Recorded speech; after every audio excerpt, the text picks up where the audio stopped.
Welcome to another video of Behind the Tool. Behind the Tool is where I give you tutorials on specific tools. And if you don't know who I am, my name is Roxanne. I'm the founder of Marketing Tech Mama. And my mission with this YouTube channel is to help 100 moms work from home by being a tech VA. So, in my previous video, which is here, I listed 3 things that you need to know. You absolutely have to know and be really clear on before you set up anything on Zapier. Okay. And that video also talks about like why it's important to use Zapier and when it's important to use Zapier. So today I'm actually going to go over the 3 points in more details and actually give you walkthroughs of it. Um, just so you can actually be familiar with how it looks like.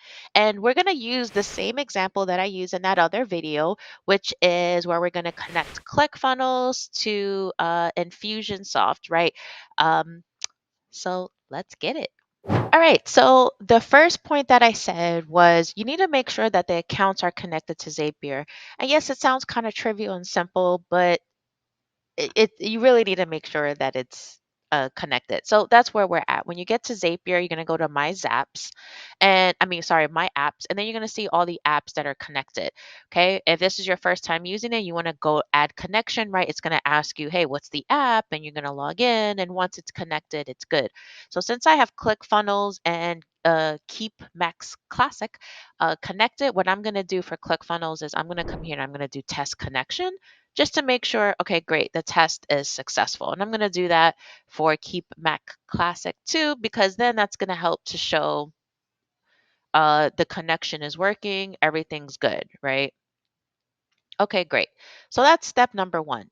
Step number 2 now is you really have to know what action are you trying to create.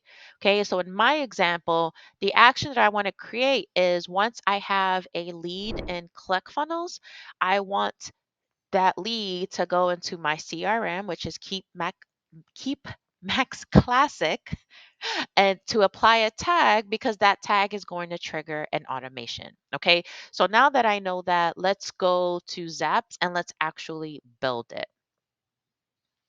So I have a few that are already here, but I'm just going to create a new one just for the sake of this video. Okay. So I'm going to come here that says create, and we're going to do a brand new Zap.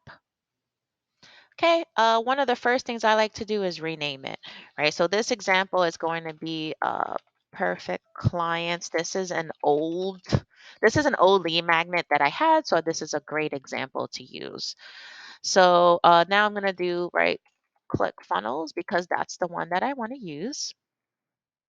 They're going to say, hey, what's the event? And this is why you need to know what to happen because I'm like, okay, when I have a new lead, if you want to do a failed purchase or successful purchase, they're going to let you know, right? That's why it's important to know which one. So when they ask you, hey, what do you want to do with these apps? You'll know exactly what to do.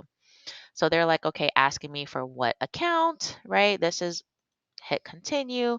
Okay, so over here it's saying all funnels and all steps, and I do not want that. So I'm going to go to custom. Okay. And I am going to do, it's this one, how to find perfect clients using Facebook ads. Let me make sure, yes. Like I said, it's a super old lead magnet that I have. Funnel step, it's going to be opt-in because that's where I want when they opt in on the opt-in page. So test trigger. So this is actually, now we're going to move into step 3. So remember in step 3, I said, hey, you got to have like test data, test submission in order for them to know anything, right? So I'm going to come in here into ClickFunnels, right? I'm going to go to contacts and I'm like, oh, I don't see any contacts in here. Okay, so cool. We need to fix this. So how would I fix this? So what I would do is I would then come here and, right, because I already have this set up. Okay, and I'm going to put an email in here so that way they can say, oh, we have data in here. So they don't have any data because it's been a very long time since I ran this. Okay, and that's the perfect clients. Thank you. Okay, great. So now when I come back in here, it should come and say, okay, there's data, there's people here. So now when I go to test trigger, they're going to look and be like, hey, do I have data, right? Like I need data so I can know how to map it out. And it's like, oh, here it is. First name, testing, last name. Oh, that's another. So this is old. This is my team that is helps me to implement. So what you want to do to find the new one is where it says contact C. You're going to click that. You're going to hit load more. Let it load more because it's been a while. So it's pulling up probably really old contacts, but I want to pull up the new contact that I just added. Here we go. 4 seconds ago. So I'm going to add it and you should see my test data, right? Roxanne test funnels, right? That's really all I want at that time. So this is perfect, right? That's telling me this is working. So now this is Keep Max Classic. And as you can see here, it says premium. So you can get a free account with Zapier. You can do some tests. But the thing with that is, there's obviously limits on that. But certain things like Zero and Keep Max Classic, you have to have the paid premium version or you're not going to be able to use it. So that's that. All right, so keep Max Classic. I'm here. The event is I'm going to choose create update contact, which is usually what you want to use on all CRMs if it's available, because this means if the contact is there, just update it. If a contact is not there, create it. Okay, that's really, really important.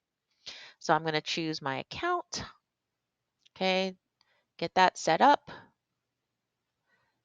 the action. So now they're like, okay, what do you want me to do now? Right? And this is why they need that test data. So I'm mapping the fields. They want to know what's the email. Okay, let me close that. How to check for duplicates. What I do for Infusionsoft is I use email. So this is an opt-in. I'm going to select yes because they opted in to receive information. For the name, since I just only asked for name on this one, I didn't ask for last name. I'm just going to put that in the first name field. Okay, now this is the important part that I really want to do. You see what it says tags that do not exist in Infusionsoft will be ignored. So let's go to my account and I'm just going to come here real quick, right?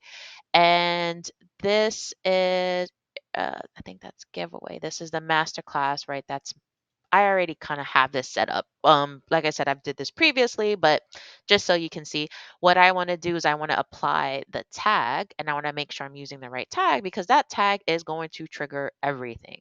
So it's marketing, perfect clients, masterclass opt-in. So I'm going to come back here and I'm just going to do perfect clients. So that's the giveaway. That's not the right one. Oops, sorry. So you're going to hit load more so it can find more. Let me do it this way too, maybe. Load more. There it is, right? So if you don't see what you need in Zapier, always hit load more, okay? And that would be good. So I'm going to come over here, come down. Everything else I don't need, in Infusionsoft Keep, there's a lot of data and a lot of information you can use, and I don't need any of that for what I'm doing for my test. So now it's saying, hey, let's test this. Let's make sure this works. I'm going to hit test action, and we're going to see what happens. Okay, so let's just wait. Okay, because it should say, all right, we'll use this sample. It was sent to Keep Max Classic about 3 seconds ago. Okay, so I should have this tag and I should be in this automation. So then I would come in here. Okay, there I am. I want to check my tag. There it is, perfect clients masterclass opt-in. And then in campaigns, right, I know that I'm in that campaign. So this is great. I will then publish the Zap and I will turn it on. Okay. And as I'm doing that, now that we went ahead and move on to step 3, we did the test submission, right, to get the test data to set up the Zap. Now I'm going to log in and do it as an actual, well, just do it as a user and see if it's going to help, if it's going to work as I set it up to be. Okay, so since the Zap is published, I'm going to go here, opt in. Again, I'm going to do this again, but I'm just going to use a different contact.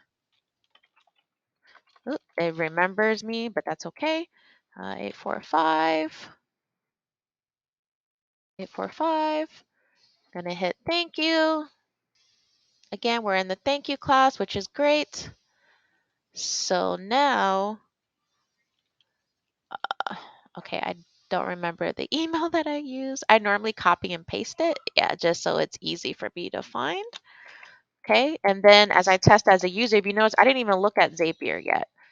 No results, okay? Because sometimes with Zapier too, you got to give it a couple of seconds. So that's totally fine. I'm going to refresh and I'm going to put this in. Okay. Sometimes it needs a few minutes. It's fine. I'm just going to pause it real quick and we're just going to, oh, we're not going to be able to do that. Okay. Right? And sometimes, like I said, it takes a few minutes and that's totally fine. It doesn't mean there's something wrong with it at all. Let me see something. Okay, like I said, you just got to give it a couple of seconds because now it's here, right? Rocks are 845. It's giving me the tags because that's the tag that I want. This is the campaign that I want, and this is perfect. This is exactly what I am looking for, right? So these are the three steps that you need to know when you're setting up Zapier, right? If you follow these three steps, no matter what how your zaps look like, you're going to be fine. Okay, so I hope you like this video. If you want to see more content like this, please be sure to like and subscribe to my channel. I also write about how it's like being a uh, tech assistant in the digital marketing field on my blog at marketingtechmama.com/blog. Until next time.